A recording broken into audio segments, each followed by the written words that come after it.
nothing like filming a video and then discovering that the entire thing did not autofocus back onto you, so the entire thing was out of focus. Hello everyone, my name is May and welcome back to me. I haven't done one of these wrap-up videos in a very long time, so I guess we're all gonna be just a little bit rusty on it and we're all just gonna get through. 2020 so far has been filled with so many disasters and people that I know dying and just things that I feel like I'm surprised I've even read the amount of books that I have. With all those floods, fires, and viruses and deaths in mind, this is why I don't really currently have much of a schedule at the minute, but I do plan to get a schedule, so, you know, stay tuned. Anyway, let's launch into talking about what I read in February and January, because I read 6 books and I DNF'd 1 book, so that kind of counts as like almost 7 books, right? Like almost 7? Not really? Okay, fine, like that's fine. And it is so hot here at the minute, so mind the fact that I'm covered in sweat. I started off January by reading Song of the Quark Beast and then following it up with Eye of Zoltar, both by Jasper Fforde. These books I gave 3.5 stars and then 4 stars. These books were both really good, but they're also, I don't know, they didn't hit me quite as much as the first book in this series, which is The Last Dragon Slayer. Jasper Fforde is one of my favorite authors just because he has an amazing ability that whatever he writes is just fascinating and funny and interesting. I'm always awed by his amazing talent to write things that are melancholy or really hard to hear or really tough, like wars and genocide and like just nasty things, but actually put an interesting spin on them that you feel like you can understand them and you don't feel like super weighed down. Not enough authors do this. They force you just to kind of revel in the horrible feeling, but he actually kind of gives you space to think about all of these nasty things. Assuming there must be a 4th book in this which hasn't come out yet. I think it's Trolls vs. Humans or something. That's what I heard the title was, tangentially. Next, I finally came under the pressure of seeing everybody read this book and finally coming to the party late, and I finally picked up Scythe by Neil Shusterman. I got this on Audible and I listened to it while playing Minecraft and I mowed through this in like 2 days. As a small synopsis for this book, it's basically about a utopian future society that they've conquered death, they've conquered disease, and then obviously because they don't have any death, they have these people to control population and they're called Scythes. And then we have 2 characters and they're both kind of taken on as Scythe's apprentice and they're both trying to fight for this one position of Scythe. Neither of them really want to be a Scythe, and you're kind of trying to work out how much the Scythes are a little bit broken in their abilities, as Scythes are not under anybody else's law.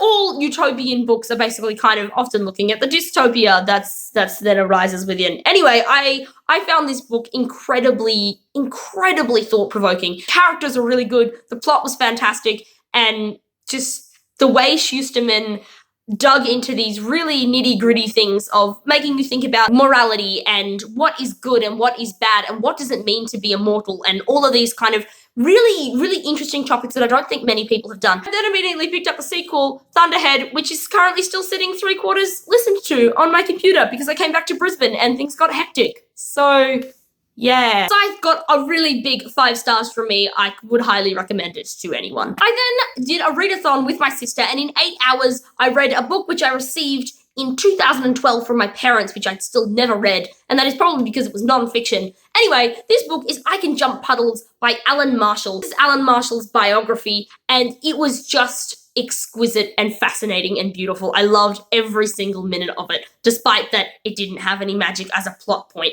As a small synopsis for what this is about, it's set back when Alan's parents were first Australian settlers. Everyone's getting on their feet, working out what it is to be Australian. Alan, though, contracts polio as a very small child and loses his ability to use his legs. So he basically is on crutches for the rest of his life. Sad problems with this is the fact that his father is like a horse breaker and always wanted him to be a runner and ride horses and do these kind of things. But obviously, Alan can't really do this stuff because he's disabled in that way. Alan's approach to life was just so, like, uplifting. I haven't really read any autobiographical pieces of people being, I guess, disabled in this kind of way. And so it was just fascinating to see his take on these things. That was what I read in January. I then moved on to February, where I finally decided I would pick up this tome. I read Lady Midnight by Cassandra Clare because I received it for Christmas.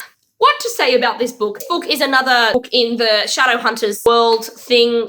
Basically people that are a little bit angel and they slay demons and lots of teen angst because, you know, it's YA. I gave this 3.7 stars. I don't know, like I did like it.